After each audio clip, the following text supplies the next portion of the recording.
ekonomi hampir mempengaruhi setiap aspek kehidupan. Ada 3 pelaku utama. Yang pertama, rumah tangga produksi yang menghasilkan barang dan jasa. Yang kedua, rumah tangga konsumsi yang mengonsumsi atau menggunakannya.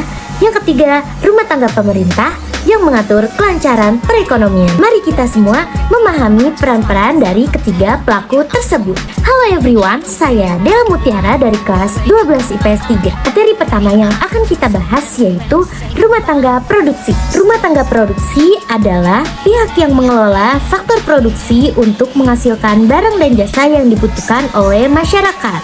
Fungsi dari rumah tangga produksi yang pertama, menawarkan faktor produksi. Yang kedua, menciptakan barang dan jasa. Yang ketiga, menghasilkan pendapatan. Contohnya, pabrik yang mengelola perusahaan industri. Dan yang kedua adalah petani yang mengelola lahan pertanian. Rumah tangga produksi memainkan peran yang penting untuk menciptakan produk yang akan dikonsumsi oleh rumah tangga konsumsi dan pihak-pihak lainnya. Oke, kita lanjut ke materi yang kedua, yaitu rumah tangga konsumsi. Rumah tangga konsumsi adalah pihak yang membeli barang dan jasa yang dihasilkan oleh rumah tangga produksi untuk memenuhi kebutuhan sehari-hari. Fungsi dari rumah tangga konsumsi yang pertama yaitu membeli barang dan jasa. Yang kedua, menyediakan tenaga kerja.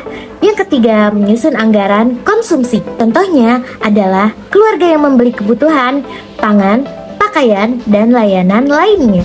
Yang kedua, konsumen individu yang membeli barang elektronik atau kendaraan. Rumah tangga konsumsi menggunakan hasil pendapatan yang diperoleh untuk membeli barang dan jasa yang sesuai dengan kebutuhan.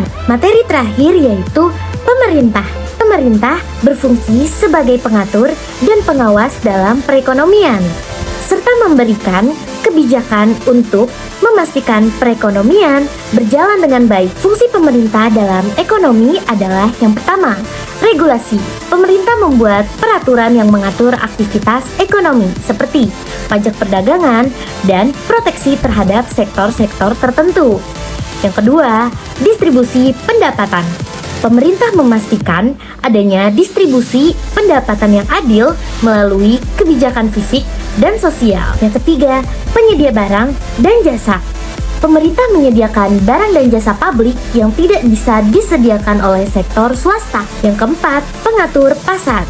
Pemerintah mengatur mekanisme pasar agar tidak terjadi monopoli serta memberikan subsidi atau bantuan kepada sektor yang memerlukan. Contoh yang pertama yaitu pemerintah memberlakukan pajak kendaraan, pajak perkantoran, dan lain-lain kepada masyarakat yang menggunakannya. Kedua, pemerintah membangun infrastruktur yang dapat digunakan seperti sekolah, jalan raya, jalan tol, dan lain sebagainya. Selanjutnya, peran pemerintah adalah mengatur jalannya ekonomi dengan mengawasi hubungan antara rumah tangga produksi dengan rumah tangga konsumsi yang mempengaruhi produksi konsumsi dan distribusi sumber daya. Kesimpulannya, rumah tangga produksi, rumah tangga konsumsi, dan peran pemerintah sangat penting bagi peran ekonomi. Mereka saling bekerja sama dan ketergantungan dalam memainkan roda perekonomian. Rumah tangga produksi menghasilkan barang dan jasa, rumah tangga konsumsi membeli barang dan jasa yang telah disediakan oleh rumah tangga produksi, dan pemerintah mengatur serta memberikan kebijakan yang memastikan stabilitas ekonomi dan kesejahteraan masyarakat. Thank you for being part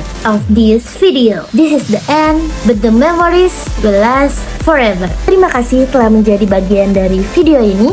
Ini adalah akhir, tapi kenangan akan bertahan selamanya. Terima kasih. Lagi-lagi saya Dela Mutiara pamit undur diri. Assalamualaikum warahmatullahi wabarakatuh.